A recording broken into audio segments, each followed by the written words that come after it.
नेपाल जी news online TV मजाले हेर्नुहोस्। नमस्कार तपाईँ सबैलाई नमस्कार छ। यो संसार बिस्तारै कतिपय ठाउँमा ग्रीन जोनमा कोरोना लागेका ठाउँहरू, कोरोनाले सङ्क्रमित देशहरू ग्रीन जोनमा प्रवेश गरिरहेका छन् भने कतिपय ठाउँमा आज पनि कोरोनाले संसार निकै आक्रान्त भइरहेको छ। कोरोनाका आफ्नै खाले कहरहरू छन्, कोरोनाका आफ्नै खाले पीडाहरू छन्। हामी आम नागरिकहरू कोरोनाको पीडाबाट ग्रसित भएका छौँ। कोरोनाले हामीलाई ठुलो बनाएको छ। कोरोनाले हामीलाई त्रासदीमा राखेको छ। संसारलाई यतिखेर प्रेमको आवश्यक छ। संसारलाई यतिखेर मायाको आवश्यक छ। संसारलाई यतिखेर सद्भावको आवश्यक छ। यही माया, सद्भाव र प्रेम आवश्यक भइरहेका बेला नेपालमा भइरहेको के छ? नेपालका शासकहरू के गर्दैछन्? हामी बाँचुन्जेल, हामी रहन्जेल, हामी यो संसारमा आफ्नो अस्तित्व कायम गर्नुन्जेल नेपालका शासकहरूसँग हामीले प्रश्न गर्न आवश्यक छ। सत्तासँग हामीले प्रश्न गर्न आवश्यक छ। शासकहरू तिमी गरिरहेका के छौ? तिमी के गर्दैछौ? तिमी सुतिरहेका छौ, तिमी निदाइरहेका छौ, वा तिमी गरिरहेका के छौ? जति बेला मान्छेलाई खाना चाहिएको छ, जति बेला मान्छेलाई सद्भाव चाहिएको छ, जति बेला मान्छेलाई प्रेम चाहिएको छ, जति बेला मान्छेलाई अपनत्व चाहिएको छ, वा जति बेला मान्छे हुनुको आवाज खोजिरहेका छन्, अभिभावक खोजिरहेका छन्, त्यति बेला सरकार बनाउने कि गिराउने भन्ने जसरी अहिले नेकपाले कसरत गरिरहेको छ, यसले नेपालको राजनीतिको उदाङ्गो चरित्र देखाएको छ। नेपालको राजनीतिप्रति आम युवाहरूको वितृष्णा छ। नेपालको राजनीतिक नेताहरूलाई नेपालको युथहरू घृणा गर्छन्। आम नागरिकहरूले नेपालका नेताहरू सही छैन भन्छन्। नेपालका नागरिकहरूले सही मान्दैनन्। त्यसको पछिल्लो उदाहरण हो जसरी यिनीहरूले कोरोनाको कहरका बेला, कोरोनाको सङ्कटका बेला, कोरोनाको महामारीका बेला सत्ता बनाउने र सत्ता फाल्ने खेल खेले। शासकहरूलाई हाम्रो प्रश्न छ। शासकहरूलाई आँखामा आँखा जुदाएर प्रश्न सोध्न आवश्यक छ कि तिमीहरू कहिलेसम्म शासक बनिरहन्छौ? तिमीहरू कहिलेसम्म नेपालमा चाहिँ शासक मनोविज्ञान पालेर शासन गरिरहन्छौ? जति बेला आम मान्छेहरूलाई सद्भाव चाहिएको छ, जति बेला आम मान्छेहरूलाई प्रेम चाहिएको छ, त्यति बेला खड्ग ओलीको मस्तिष्कले के सोचिरहेको छ? त्यति बेला प्रचण्डको मस्तिष्कले के सोचिरहेको छ? त्यति बेला वामदेव गौतमले के सोचिराख्नु भएको छ? त्यति बेला झलनाथ खनालले के सोचिराख्नु भएको छ? नेकपाको आन्तरिक चलोका कारणले गर्दाखेरि जति बेला मान्छेलाई सत्ता होइन, कोरोना पीडित नागरिकहरूलाई भत्ता चाहिएको छ, जति बेला मान्छेहरूलाई वाद होइन भात चाहिएको छ, त्यति बेला यहाँ सत्ता परिवर्तन गर्न खोजिँदैछ। ठीक त्यति बेला जति बेला मान्छेहरू इमान्दार तरिकाले बाँच्न खोजिरहेका छन्, जति बेला मान्छेहरूलाई आफ्नोपना चाहिएको छ, जति बेला मान्छेहरूलाई कोरोनाको सन्तास र कोरोनाबाट मुक्त हुन खोजेका छन् मान्छेहरूले, त्यति बेला यहाँ कसलाई प्रधानमन्त्री बनाउने भनेर आन्तरिक किचलो चलिरहेको छ। त्यति बेला संसद अपहरणको केस चलिरहेको छ। अब यहाँ केस केपी ओलीलाई दर्ज गर्न आवश्यक छ। यहाँ मुद्दा खड्ग ओलीलाई चलाउन आवश्यक छ। मुद्दा प्रचण्डलाई चलाउन आवश्यक छ। मुद्दा नेकपालाई चलाउन आवश्यक छ। राष्ट्रिय सङ्कटका बेला पार्टी फुटाउने खेलमा जाने, राष्ट्रिय सङ्कटका बेला प्रधानमन्त्री फेरबदल गर्ने केसमा जाने, राष्ट्रिय सङ्कटका बेला, राष्ट्रिय दुःखका बेला, राष्ट्रिय पीडाका बेला कसलाई प्रधानमन्त्री बनाउने, कसलाई बिगाड्ने भन्ने खेलमा जाने। उपचार अब प्रधानमन्त्रीको मृगौलाको होइन, उपचार अब प्रधानमन्त्रीको मस्तिष्कको गर्न आवश्यक छ। प्रधानमन्त्रीको दिमागले के सोच्छ, प्रधानमन्त्रीको मस्तिष्कले के सोच्छ, प्रधानमन्त्री के सोच्नुहुन्छ, यो कुराको बारेमा हामीले अब व्याख्या र विश्लेषण गर्न आवश्यक छ। प्रधानमन्त्री साहेब, जनताले तपाईँको मृगौलाको उपचार खर्च बेहोरे। प्रधानमन्त्री साहेब, नेकपाका महामहिमहरू हो, तपाईँको खर्च जनताले युगौँदेखि उठाइरहे, जनताले सदियौँदेखि कर तिरिरहे। नागरिकहरूले आफूले एक एक पैसा आफ्नो पसिना बगाएर तिमीहरूको राष्ट्रिय अर्थतन्त्र, राष्ट्रिय ढुकुटी निर्माण गरिरहे, तर तिमीहरू जनताप्रति उत्तरदायी भएनौ भने अब तिम्रो शरीरको अङ्ग होइन, तिम्रो मस्तिष्कको उपचार गर्न आवश्यक छ। अब तिमीहरूलाई पाटन हस्पिटलमा भर्ना गर्न आवश्यक छ कि तिमीहरू कहिले जनताप्रति उत्तरदायी बन्छौ, कहिले तिमी नागरिकप्रति उत्तरदायी बन्छौ, कहिले तिमी आम मान्छेहरूप्रति उत्तरदायी बन्छौ। यो देशमा मान्छे लेखेकै भरमा गिरफ्तार भएका छन्। रेडियो नेपालको कर्मचारी आज लेखेकै भरमा गिरफ्तार भए। आज लेखेकै भरमा रेडियो नेपालका कर्मचारीहरू गिरफ्तार भए। मान्छेहरू सडकमा औषधि किन्न जान पाएका छैनन्। औषधि किन्ने मान्छेलाई गिरफ्तार गरिन्छ। औषधि किन्ने मान्छेलाई गिरफ्तार गरिरहँदा नेकपाको भातृ सङ्गठनमा तपाईँको चाहिने बबरमहलमा गएर लकडाउन तोडेर नारा जुलुस गरिरहेको थियो। नेकपालाई जे पनि गर्न छुट्छ? यो देश नेकपाको वीरता हो। यो देश नेकपाका कार्यकर्ताका आमाहरूको, एमालेका कार्यकर्ताका आमाहरूको, केपी ओलीका पुर्ख्यौली दाइजो हो यो देश। जे मन लाग्यो त्यही गर्ने, जता मन लाग्यो त्यतै हिँड्ने, जता मन लाग्यो त्यतै डुल्ने, जनताका भावनाहरू नबुझिदिने, जनताका इच्छा र आकाङ्क्षाहरूलाई नबुझिदिने, मान्छेलाई चाहिँ खेलाची रूपमा लिइदिने। देश चाहिँ मेरो पिवा हो, देश चाहिँ मेरो मामा घर हो, म देशमा जे पनि गर्न सक्छु भन्ने गलत मनोविज्ञान र नजिर पालेर बस्न छुट्छ नेकपाको कार्यकर्ताहरूलाई। आज जनतालाई भात चाहिएको छ, बाद होइन। आज सत्ता चाहिएको छैन नागरिकहरूलाई, कोरोनाका विरुद्धमा लड्न सक्ने भत्ता चाहिएको छ। यो कुरा सिंहदरबार र बालुवाटारका मतियारहरूलाई कसले सिकाइदिने? धेरैले हामीलाई भन्नुहुन्छ तपाईँ सरकारको आलोचना गर्नुहुन्छ, आलोचना सत्ताको गरिन्छ, प्रश्न शासकहरूसँग सोधिन्छ, तबसम्म प्रश्न सोधिन्छ जबसम्म शासकहरूको कानको जमेको दही खोलिँदैन। कानमा तेल हालेर सुतेका शासकहरू जबसम्म त्यो तेल फालेर आँखा खोलेर बिउजिँदैनन् तबसम्म प्रश्न गरिन्छ। प्रश्न छ सिंहदरबार र बालुवाटारलाई प्रश्न गर्ने नैतिक अधिकार छ हामीलाई कि हामी यो देशको नागरिक हो। आज संसारको कुनै पनि देशमा यस्तो खाले राजनीति भएको छैन जहाँ कोरोनाको सन्तासका बेला, कोरोनाको सङ्कटका बेला सरकार फेर बदल गर्ने खेल चलेको होस्। तिमीहरूलाई छुट छैन, तिमीहरूलाई सिंहदरबार र बालुवाटारमा बस्न छुट छैन। तिमीहरूले राजीनामा दिएर घर गएर बस्दा हुन्छ। तिमीहरूलाई काम गर्न अल्छी लाग्छ भने, जनताहरूप्रति उत्तरदायी बन्न अल्छी लाग्छ भने, केपी महाराज तपाईँका लागि बालकोट दरबारको ढोका खुला छ। कृपया तपाईँ बालकोट दरबारमा गइदिनुहोस्। आज जनताले मात्र तिम्रो विरोध गरिरहेका छन्। आज जनताले, नागरिकले मात्र तपाईँहरूलाई सही बाटोमा हिँड्नुहोस् भनेर भनिरहेका छन्। भोलि गलत्याउनेछन्, भोलि लखेट्नेछन्, भोलि परास्त गर्नेछन् तिमीहरूको गलत मनोविज्ञानलाई। आज मान्छेले खान नपाउँदाखेरि तिम्रा कार्यकर्ताहरू ठाउँ ठाउँमा लकडाउन उल्लङ्घन गरिरहेका छन्। अभिव्यक्ति स्वतन्त्रता लेखेकै भरमा, सामाजिक सञ्जालमा बोलेकै भरमा मान्छेहरू गिरफ्तार गर्ने जुन गलत मनोविज्ञान र नजिर तिमीहरू पालिरहेका छौ, यो गलत मनोविज्ञान र नजिरको विरुद्धमा आम नागरिकहरूले एक हुन आवश्यक छ। अभिव्यक्ति स्वतन्त्रता नेपालको संविधान प्रदत्त हक हो। संसारको कुनै पनि देशमा बोलेकै भरमा मान्छेहरू गिरफ्तार हुने परिपाटी छैन। त्यसकारण हरेक मान्छेले बुझ्न जान्न आवश्यक छ कि तपाईँ हामीले बोल्ने छुट छ, तपाईँ हामीले बोल्न पाउनुपर्छ। तपाईँ हामीले बोल्न पाएनौँ भने हाम्रो अभिव्यक्ति स्वतन्त्रता हनन भएको हुन्छ। प्रधानमन्त्री जति बेला तिमीले मान्छेलाई खाना बाँड्न सक्नु पर्थ्यो, प्रधानमन्त्री जति बेला तिमीले नागरिकहरूको बारेमा सोच्न सक्नु पर्थ्यो, प्रधानमन्त्री साहेब जति बेला तिमीले आम राष्ट्र र राष्ट्रियताका बारेमा सवाल उठाउनु पर्थ्यो, त्यति बेला आन्तरिक खिचलोमा तिमीहरू गइरहेका छौ। तिमीहरूले जनताको मतलाई कुल्चिरहेका छौ। तिमीहरूले जनताको मतमाथि खेलाची गरिरहेका छौ। जनताले इमान गरेर, जनताले तिमीहरूलाई विश्वास गरेर जसरी तिमीहरूलाई मत दिएका थिए, त्यो मतको व्यवस्था जसरी तिमीले गरिरहेका छौ, त्यो मतमाथि जसरी तिमीले खेलिरहेका छौ, यसले तिम्रो इतिहासलाई धिक्कार्नेछ। तिम्रो इतिहासमा गलत नजिर बस्नेछ। इतिहासले तिमीलाई कुख्यातिका पात्रको रूपमा परिभाषित गर्नेछ। आज नेकपाभित्र चुनाव हारेका मान्छेलाई प्रधानमन्त्री बनाउने सरगर्मी चलिरहेको छ। प्रधानमन्त्री कोलाई बनाउने भन्दाखेरि वामदेव गौतमलाई प्रधान, मजाक चलिरहेको छ। यहाँ मजाक गरिराख्नु भएको छ। जनताहरूलाई लाटा सम्झिने, जे गरे पनि हुन्छ भनेर सोचिदिने, जस्तो पायो त्यही हामी गर्न सक्छौँ, ठग्न सक्छौँ, लुट्न सक्छौँ, ढाँट्न सक्छौँ भनेर भनिदिने, यो पनि तरिका हो। चुनाव जनताले भराइसकेका मान्छे, जनताले रिजेक्ट गरेका मान्छेलाई देशको प्रधानमन्त्री बनाउने, यो पनि तरिका हुन्छ, यो पनि सिस्टम हुन्छ, यो पनि पद्धति हुन्छ, यो पनि प्रणाली हुन्छ।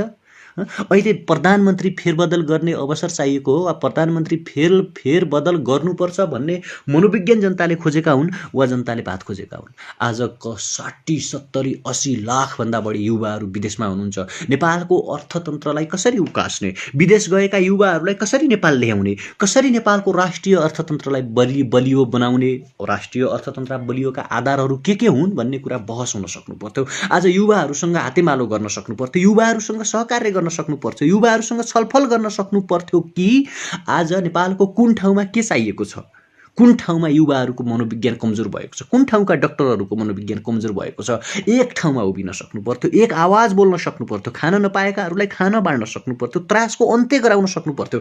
तर यी हरेक त्रासको अन्त्यका विरुद्धमा यी हरेक एक्टिभिटिज गर्नुको पछाडि अथवा यी एक्टिभिटिज नगरेर आज सरकार कहाँ पुग्यो भने, आज सत्ताका मालिकहरू कहाँ पुगे भने, आज आदर्शका मालिकहरू कहाँ पुगे भने तपाईँको आज वामदेव गौतमलाई प्रधानमन्त्री बनाउने, माधव नेपाललाई चाहिँ तेस्रो अध्यक्ष बनाउने, प्रचण्डले यो गर्ने, हस्ताक्षर अभियान सुरु गरौँ, यो पनि तरिका हुन्छ, यो पनि सिस्टम हुन्छ, यो पनि प्रणाली हुन्छ, यस्तो पनि शासन व्यवस्था हुन्छ राज्यमा। यो हो कम्युनिस्ट शासनको आदर्श, यो हो कम्युनिस्ट मूल्य मान्यता, यो हो कम्युनिस्ट आदर्श।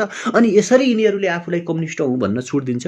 न्यू मार्क्सिज्मले यो सिकाउँछ, पोस्ट मोडर्निज्मले यो सिकाउँछ, कम्युनिस्ट आदर्शले यस्तो कुराहरू सिकाउँछ। आज तिमीहरू करोडौँ भ्रष्टाचार गर्न सक्ने होइन? कहाँ गयो पैसा, रकम खै कहाँ छ त? कोरोनाको नाममा जम्मा भएको रकम, कोरोनाको कोषमा जम्मा भएको रकम कहाँ गएको छ? 80 करोडको राहत जनतालाई बाँड्यौ भनिएको छ, त्यो राहत कहाँ गएको छ होइन? अनि त्यसै गरी जनताले चाहिँ पाए कि पाएनन् खाना भनेर हेर्ने निकाय खै? आज सङ्कटको बेला स्वयंसेवक बनेर खटिनु पर्ने ठाउँमा अनेरा सोब्यू र तपाईको चाहिने अनेरा सोब्यूका कार्यकर्ता र नेताहरू सडकमा नारा जुलुस गर्नमा व्यस्त हुनुहुन्छ। अनि खाना बाँड्ने युवाहरूलाई गिरफ्तार गरिँदैछ। यो पनि तरिका हुन्छ, यो पनि सिस्टम हुन्छ, यो पनि पद्धति हुन्छ, यो पनि प्रणाली हुन्छ, यस्तो पनि सिस्टम हुन्छ संसारमा। अनि सिस्टमको विरुद्धमा तपाईँ हामी नबोल्ने, हामीले आवाज राइज गर्दाखेरि, हामीले भोइस राइज गर्दाखेरि, हामीले आवाज उठाउँदाखेरि हाम्रा आवाजहरूलाई दबाउन खोज्थ्यौ नि शासकहरू। यो संसारमा त्यस्तो तागतको आजसम्म जन्म भएको छैन। यो संसारमा त्यस्तो शक्तिशाली मान्छेहरू आजसम्म जन्मेका छैनन् जसले युवाका आवाजहरूलाई दबाउन सकोस्।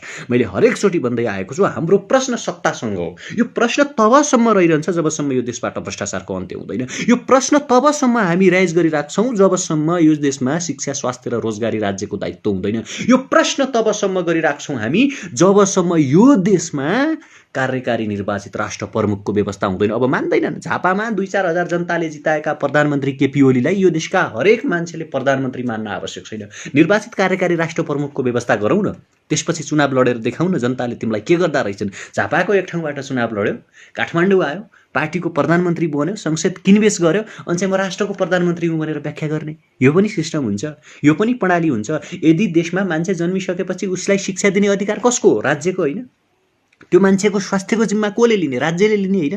त्यो मान्छेलाई रोजगारीको जिम्मा राज्यले लिने होइन? यहाँ त श्रम सम्झौता गरेर युवाहरूलाई कहाँ पठाइँदैछ भने विदेश पठाइँदैछ, युवाहरूलाई अर्काको देशमा पठाइँदैछ, युवाहरूलाई बाहिर पठाइँदैछ, युवाहरूले विदेशबाट पैसा कमाएर यहाँ रेमिटेन्स पठाउने, त्यही रेमिटेन्समाथि यिनीहरूले चाहिँ मोज गर्ने, त्यही रेमिटेन्समा भ्रष्टाचार गरेर संसद किनबेच गर्ने, त्यही रेमिटेन्सलाई प्रयोग गरेर यिनीहरूले छोइला खाने, सुकुटी खाने, हाँस खाने, यिनीहरूले चाहिँ अरबौँ करोडौँ रुपियाँ भ्रष्टाचार गर्ने। यो सिस्टमका विरुद्धमा हामी अब आवाज उठाउन आवश्यक छ। यो सिस्टमका विरुद्धमा हामी बोल्दैछौँ। सिस्टम बदलिन आवश्यक छ। सिस्टमलाई कार्यकारी प्रमुखमा लैजाने, जनताले आफ्नो देशको प्रधानमन्त्री वा राष्ट्रपति आफ्नो मतले चुन्न पाउनु पर्यो, न कि संसद किनबेच गरिएका भ्रष्ट मान्छेहरूले चाहिँ संसदीय दलमा बहुमत पुगाएर, संसदभित्र बहुमत पुगाएर देशको प्रधानमन्त्री र राष्ट्रपति चुन्ने व्यवस्थाको चाहिँ स्पष्ट रूपमा अन्त्य हुनुपर्छ। यो हरेक युवाले आवाज उठाउन आवश्यक छ। तपाईँहरू सबै यहाँ हेरिराख्नु भएको छ, कृपया तपाईँहरू सेयर गरिदिनुहोस्। र तपाईँहरू जति हेरिराख्नु भएको छ नि, मैले एकचोटि आग्रह गरेँ, एक सेयर गर्नुहोस् कि कार्यकारी राष्ट्र प्रमुखका लागि हामीले कार्यकारी राष्ट्र प्रमुखका लागि लड्न आवश्यक छ। झापामा केपी ओलीले भ्यू टावर बनाएर वा झापामा रक्सी मासु खुवाएर वा झापामा चाहिँ जनतालाई चाहिँ ढाँटेर विजय भएर देशको प्रधानमन्त्री बन्न पाउँदैन, किनकि यिनले यही गर्छन्। आज जनताले 2/3 मत दिँदा दिँदै पनि, 2/3 भोट दिँदा दिँदै पनि आज यिनीहरू सत्ता र शक्तिका लागि फेरि लड्न थाले।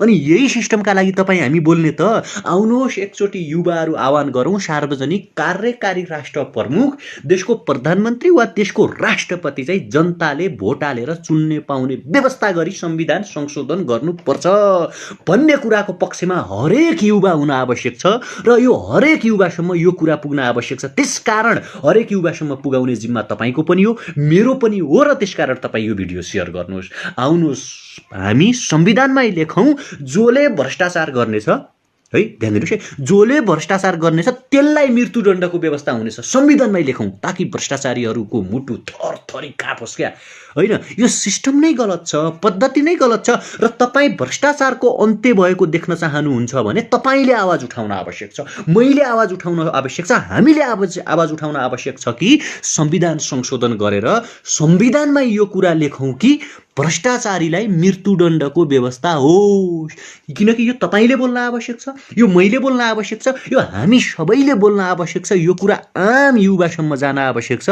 त्यसकारण तपाईँ यो भिडियो सेयर गर्नुहोस्। र अर्को महत्त्वपूर्ण कुरा के छ भने तपाईँको शिक्षा, स्वास्थ्य र रोजगारी राज्यको दायित्व हुनुपर्छ। यो कुरा पनि संविधानमा प्रदत्त र स्पष्ट रूपमा लेखिन आवश्यक छ। संविधानमै शिक्षा एक समानको हुनेछ, यो देशका हरेक नागरिकहरूलाई समान शिक्षा दिइनेछ, जसलाई राज्यले जिम्मा लिनेछ।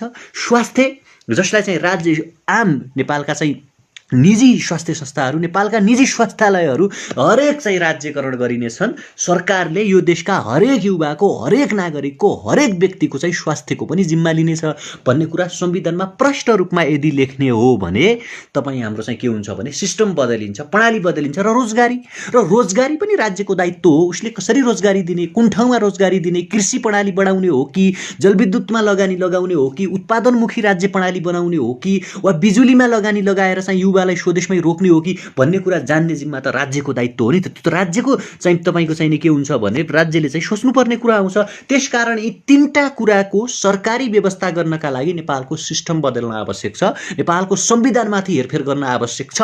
त्यसकारण तपाईँ हामीले यदि भ्रष्टाचारको अन्त्य भएको चाहन्छौँ भने, तपाईँ हामी देशमा चाहिँ सुशासन चाहन्छौँ भने, तपाईँ हामी भ्रष्टाचारको अन्त्य भएको देख्न चाहन्छौँ र यदि सत्तामा फेरबदल नहोस्, सङ्कटका बेला नेता जनताप्रति उत्तरदायी भइदियोस् भन्ने चाहन्छौँ भने तपाईँ हामीले दबाब दिन आवश्यक छ। तपाईँ हामीले बोल्न स्पष्ट रूपमा आवश्यक छ कि सरकार चाहिँ सिस्टमेटिक तरिकाले चलाउनका लागि तपाईँ हामीले दबाब दिन आवश्यक छ। त्यसकारण आउनुहोस् कार्यकारी राष्ट्र प्रमुखको पक्षमा हामी बोलौँ। जबसम्म यो देशमा कार्यकारी राष्ट्र प्रमुख जनताले निर्वाचन गरेर हुँदैन, जनताले भोट हालेर देशको कार्यकारी राष्ट्र प्रमुख इलेक्टेड हुँदैन, तबसम्म युवाको लडाइँ जारी रहनेछ। तबसम्म तपाईँ हामीले आवाज उठाउन आवश्यक छ।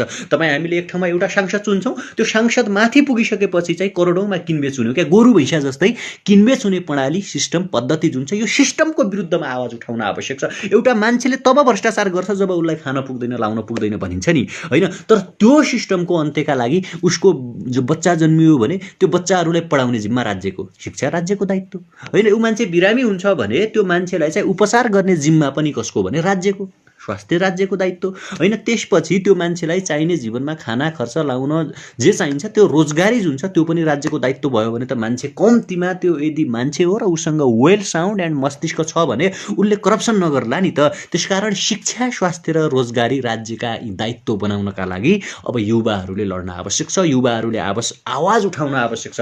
यदि तपाईँ हामी चुप रह्यौँ, तपाईँ हामी मौन बस्यौँ, तपाईँ हामी बोलेनौँ, तपाईँ हामी यही पद्धति, यही सिस्टम र यही प्रणालीलाई तपाईँ हामीले यदि स्वीकार्यौँ भने यिनीहरूले जहिले पनि हामीलाई दमन गर्नेछन्। यो संसारको रुल हो।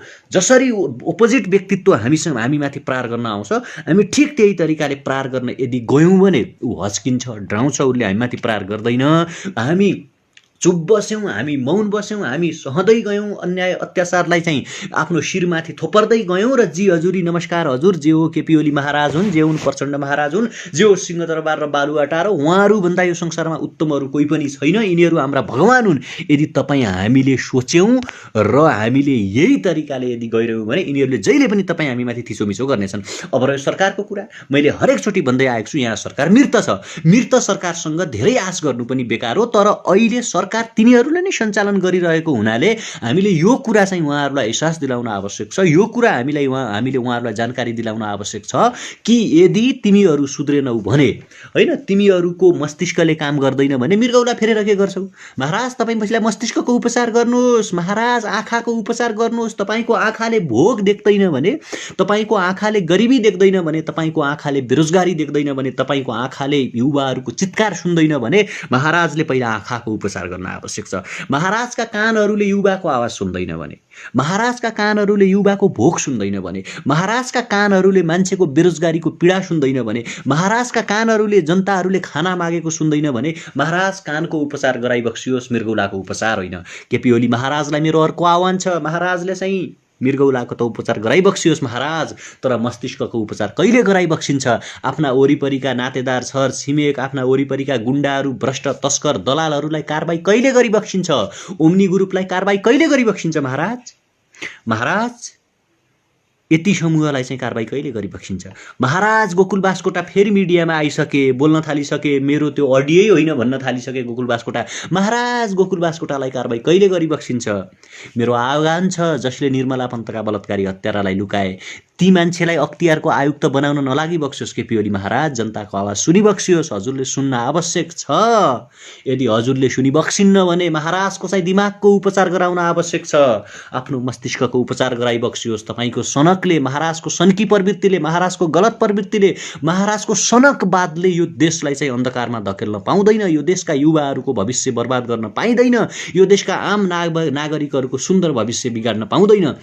यतिखेर लडाइँ, नेकपाभित्रको लडाइँ हुनुपर्थ्यो। युवालाई कसरी रोजगारी दिने, कोरोनाबाट कसरी बस्ने, नेकपाभित्रको लडाइँ हुनुपर्थ्यो। कोरोनाबाट मुक्त पाइसकेपछि नेपालको अर्थतन्त्रलाई कसरी अगाडि बढाउने, कसरी चाहिँ शान्ति सुरक्षा कायम गर्ने, कसरी सुशासन कायम गर्ने, कसरी मान्छेहरूलाई व्यवस्थित तरिकाले घर पठाउने भन्ने कुरा नेकपाभित्रको लडाइँ हुनुपर्थ्यो। यतिखेर नेकपाभित्रको लडाइँ, कसलाई प्रधानमन्त्री बनाउने, कसको पक्षमा कति सांसद, को बलियो हुने, कसले अब लुटेर खाने। अहिले प्रचण्ड, माधव नेपाल, झलनाथ खनाल र वामदेव गौतमको खेमाले खड्ग महाराजलाई भनिरहेका छन्, महाराज तपाईँले 2 वर्षसम्म देश लुटिबक्सियोस्, अब देश लुट्न हामीलाई दिनु पर्यो, हामीले लुट्न पाउनु पर्यो देश, हामीले लुछाचुडी गर्न पाउनु पर्यो, गिद्ध जस्तै बन्नु पर्यो, कुकुरको जस्तै त्यो सिनोलाई चाहिँ झिम्टिने प्रवृत्ति हामीले सुरु गर्नु पर्यो भनेर नेकपा चाहिँ अहिले लडिरहेको छ। नेकपालाई खबरदारी गर्ने पनि तपाईँ हामीले हो। तपाईँ हामी जबसम्म नेकपालाई खबरदारी गर्दैनौँ, तपाईँ हामी जबसम्म नेकपाको चाहिँ जुन गलत प्रवृत्ति छ त्यसको विरुद्धमा बोल्दैनौँ, तपाईँ हामी जबसम्म चाहिँ गलत प्रवृत्तिका विरुद्धमा एउटा भोइस आह्वान गर्न सक्दैनौँ, तबसम्म यिनीहरू जनताले दिएको मतको गलत दुरुपयोग गरिराख्नेछन्। तबसम्म यिनीहरू जनताका विरुद्धमा आवाज उठाइराख्नेछन्। तबसम्म यिनीहरू शासक भइराख्नेछन् जबसम्म हामी चुप लाग्नेछौँ, जबसम्म हामी मौन बस्नेछौँ, जबसम्म हामी सिंहदरबार र बालुवाटारलाई प्रश्न सोध्ने छैनौँ, जबसम्म हामी आँखामा आँखा जुदाएर बोल्ने हिम्मत गर्ने छैनौँ, तबसम्म यिनीहरू सत्ताका लागि लडिराख्नेछन्। तबसम्म यिनीहरू जनतासँग खेलाची गरिराख्नेछन्। तबसम्म यिनीहरू जनताका मतलाई कुल्चिराख्नेछन्, जनताका मतलाई बलात्कार गरिराख्नेछन्।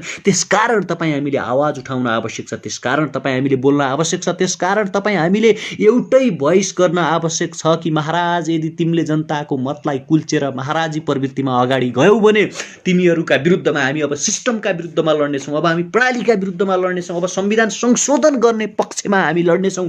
यदि तिमीसँग हिम्मत र नैतिकता छ भने, तिमीहरू आफूलाई कम्युनिस्ट हुँ भन्छौ भने, ल संविधान संशोधन गरेर देखाउ न। बल छ, हिम्मत छ, नैतिकता छ, दम्ब छ, इमान छ काहीँ कतै? कार्यकारी प्रत्यक्ष निर्वाचित कार्यकारी राष्ट्रपति बनाउने व्यवस्थाका लागि खड्ग ओली, प्रचण्ड र शेरबहादुर देउवाहरू तयार हुनुहुन्छ? शिक्षा, स्वास्थ्य र रोजगारी राज्यको दायित्व बनाउनु पर्छ भन्ने मनोविज्ञान पाल्न खड्ग ओली तयार हुनुहुन्छ? तपाईहरूको प्रणाली, तपाईहरूको सिस्टम, तपाईहरूको चाहिँ राजनैतिक सिद्धान्त, राजनैतिक आदर्श, राजनैतिक नैतिकता त्यो कुरा मान्न तयार छ? डर लाग्ला, मुटु काँप्ला। नेपालको हरेक युवाले तिमीहरूलाई स्वीकार्दैन। आफ्नो क्षेत्रका केही मान्छेहरूलाई किनेर करोडौँ रुपैयाँ खर्च गरेर, अरबौँ खर्च गरेर, जाँड रक्सी खुवाएर चाहिँ मान्छेलाई पटापट पिटेर तिमीहरूले भोट लिएको हौला आफ्नो निर्वाचन क्षेत्रमा। तर नेपालभरिका मान्छेहरूको मन जितेर, नेपालका हरेक युवाहरूको मन जितेर, हरेक नागरिकको मन जितेर प्रत्यक्ष निर्वाचित कार्यकारी राष्ट्र प्रमुख बन्ने आँट, नैतिकता, दम्ब छ तिमीभित्र? यदि तिमीभित्र त्यो नैतिकता, इमान र दम्ब छ भने आऊ बहस गरौँ, छलफल गरौँ, संविधान संशोधन गरौँ र संविधानमै लेखौँ अब नेपाल चाहिँ प्रत्यक्ष निर्वाचित कार्यकारी प्रणालीमा गइसक्यो।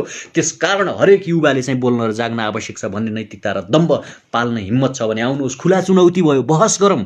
होइन भने धेरै ट्याट्टर नगर्दा हुन्छ महाराजहरू, होइन भने धेरै झुट नबोल्दा हुन्छ, झुटको खेती नगर्दा हुन्छ। हरेक मान्छेले, हरेक युवाले, हरेक नागरिकले थाहा पाइसके तिमीहरूको दम्ब, तिमीहरूको कुशासन, तिमीहरूको कुरीति, तिमीहरूको गलत राजनीति, तिमीहरूको पदको लडाइँ, तिमीहरूको चाहिँ झुम्टाई, तिमीहरूको गिद्धे प्रवृत्ति, तिमीहरूको कुकुरे प्रवृत्ति, तिमीहरूको त्यो सिनोको लडाइँको प्रवृत्ति आम मान्छेहरूले बुझिसकेका छन्, आम मान्छेहरूले जानिसकेका छन्। त्यसकारण अब मैले हरेकचोटि युवालाई एउटै आह्वान गरिरहेको छु, मैले हरेकचोटि भन्दै आएको पनि छु, हामीले 3-4वटा कुराका लागि लड्न आवश्यक छ। एउटा, संविधान संशोधन गरेर कार्यकारी राष्ट्र प्रमुखको व्यवस्था गर्ने। अर्को, संविधान संशोधन गरेर भ्रष्टाचारीलाई मृत्युदण्ड दिने व्यवस्था गर्ने, अर्को संविधानमै शिक्षा, स्वास्थ्य र रोजगारी राज्यको दायित्व हुनेछ भनेर संविधानमा लेख्ने र त्यसलाई कार्यान्वयन गर्ने, यी 3-4वटा कुराहरूको लागि अब प्रष्ट रूपमा सिंहदरबारसँग वार गर्न आवश्यक छ। अब पुराना बुढा रोगी नेताहरू र युथहरू बीचको कन्फ्लिक्ट, हामी बीचको द्वन्द्व, हामी बीचको चाहिँ वार, हामी बीचको विद्रोह चाहिँ यसका लागि हुन आवश्यक छ। मेरो युवा मित्रहरूलाई आग्रह छ, आउनुहोस् एकचोटि क्रान्तिका गीत गाउँ, आउनुहोस् एकचोटि विद्रोहका गीत गाउँ, आउनुहोस् हाम्रो पक्षका लागि, हाम्रो पिँढीका लागि, हाम्रो पुस्ताका लागि सुशासनको गीत गाउँ, न्यायका गीत गाउँ, विद्रोहका गीत गाउँ, विद्रोही आवाजहरू बुलन्द पारौँ, बिगुल फुकौँ विद्रोहका, भ्रष्ट शासकको विरुद्धमा, नैतिकहीनका विरुद्धमा, पतित मनोविज्ञान पाल्ने नेताहरूका विरुद्धमा र जहिले पनि अवसरवादी बन्ने नेताहरूका विरुद्धमा। जतिखेर हामीलाई भात चाहिएको छ त्यति बेला यिनीहरू भातको लडाइँमा छन्, जति बेला जनताहरूलाई के अरे कोरोनाको विरुद्धमा लड्ने भत्ता चाहिएको छ त्यति बेला यिनीहरू चाहिँ अहिले सत्ता कोले हत्याउने, कोले चाहिँ प्रधानमन्त्री भन्ने पक्षमा लडिरहेका छन्। यी भ्रष्टका विरुद्धमा तपाईँ हामीले विद्रोहको राको बाल्न आवश्यक छ। तपाईँहरूले एक एक मुठी हात उठाएर बोल्न आवश्यक छ कि अब संसदीय व्यवस्था जुन छ, संसद किनबेच गर्ने, आफ्नो पक्षमा पार्ने, अपहरण गर्ने, करोडौँ पैसाको बार्गेनिङ गर्ने, यति तँले यति म लिन्छु, यति त तेरोपट्टि यति सांसद, मेरोपट्टि यति सांसद, यहाँ यति हस्ताक्षर, यता उति हस्ताक्षर, जा यसलाई उठाइदे, जा यसलाई यो ठाउँमा मन्त्री बनाउने, प्रधानमन्त्री बनाउने जुन सिस्टम छ, यो सिस्टमलाई भङ्ग गर्न आवश्यक छ, यो सिस्टमलाई तहस नहस गर्न आवश्यक छ। शिक्षा, स्वास्थ्य र रोजगारी राज्यको नैसर्गिक अधिकार बनाउन आवश्यक छ। मैले हरेकचोटि भन्दै आएको छु, नेपालका हरेक निजी शिक्षालयहरूलाई अब कब्जा गर्नुपर्छ, नेपालका हरेक निजी स्वास्थ्यालय र अस्पतालहरूलाई कब्जा गरेर राष्ट्रियकरण गरेर आधारभूत शिक्षा होइन कि शिक्षा जति पढ्न चाहन्छ मान्छेले त्यो राज्यको दायित्व बनाउन आवश्यक छ। त्यसकारण यसको पक्षमा तपाईँ हामीले आवश्यक आवाज उठाउन आवश्यक छ, युवाहरूलाई जागरण गराउन आवश्यक छ, नागरिकलाई बुझाउन आवश्यक छ। किनकि जबसम्म शिक्षा, स्वास्थ्य र रोजगारी राज्यको दायित्व, जबसम्म शिक्षा, स्वास्थ्य र रोजगारी राज्यको दायित्व हुँदैन, जबसम्म चाहिँ के अरे कार्यकारी राष्ट्र प्रमुख जनताले चुनेको हुँदैन, तबसम्म यिनीहरू यही गरिराख्नेछन्। यो गलत क्रियाकलापको विरुद्धमा, यो गलत नजिरको विरुद्धमा, यो गलत अभ्यासको विरुद्धमा तपाईँ हामीले एक हुन आवश्यक छ। त्यसकारण यो भिडियो चाहिँ हरेक युवासम्म पुगाउँ। तपाईँ मैले भनेको कुरा भन्दा पनि तपाईँ आफै पनि भन्न सक्नुहुन्छ, तपाईँहरूले बोल्नुपर्छ। तपाईँ हामी बोलेनौँ भने, तपाईँ हामी जागेनौँ भने, तपाईँ हामीले आवाज उठाएनौँ भने, तपाईँ हामीले यसको पक्षमा बोलेनौँ भने कोही पनि बोल्ने छैन। हामीले त दुःख पायौँ, हाम्रा बुवा पुस्ताले त दुःख पायो, हाम्रो बाजे पुस्ताले त दुःख पायो, तर आगामी दिनमा हाम्रै जीवनकालमा हाम्रो सन्तति र हामीले दुःख नपाऊँ भन्नका लागि यो कुराहरू उठाउन आवश्यक छ। एउटा अन्तिम लडाईँ सुशासनका लागि, एउटा अन्तिम लडाईँ कार्यकारी राष्ट्र प्रमुखका लागि, एउटा अन्तिम लडाईँ भ्रष्टाचारीलाई मृत्युदण्ड दिनका लागि, एउटा अन्तिम लडाईँ शिक्षा, स्वास्थ्य र रोजगारी राज्यको दायित्व बनाउनका लागि लड्न आवश्यक छ। त्यसकारण हरेक मान्छेले चाहिँ मस्तिष्कमा यो कुरा पालौँ कि यिनै शासकहरूद्वारा अब सम्भव छैन, यिनै केपी महाराज, प्रचण्ड महाराज, देउबा महाराज, यिनै के अरे वामदेव महाराजहरूबाट यो कुरा सम्भव छैन। युवाहरूको नयाँ सोच, नयाँ जागर र नयाँ ऊर्जाबाट मात्रै यो कुरा सम्भव छ। त्यसकारण तपाईँ हामीले बोल्न आवश्यक छ। त्यसकारण मैले फेरि पनि भने, शिक्षा, स्वास्थ्य र रोजगारी राज्यको दायित्व संविधान संशोधन गरेरै लेखिनुपर्छ। संविधानमा प्रत्यक्ष निर्वाचित कार्यकारी राष्ट्र प्रमुख, राष्ट्रपतीय व्यवस्था र भ्रष्टाचारीहरूलाई मृत्युदण्डको व्यवस्था, यो तीनटा कुराका लागि अब सिधै सिंहदरबार र बालुवाटारका शासक र तपाईँ हामी बीच वार हुन आवश्यक छ। यसका लागि तपाईँ हामी सबै तयार हौँ, सबैले आफ्नो क्षेत्रबाट बोलाउँ, सबैले आवाज उठाउँ। अहिले भने म तपाईँहरूबाट बिदा हुन चाहन्छु। धन्यवाद, नमस्कार, जय देश।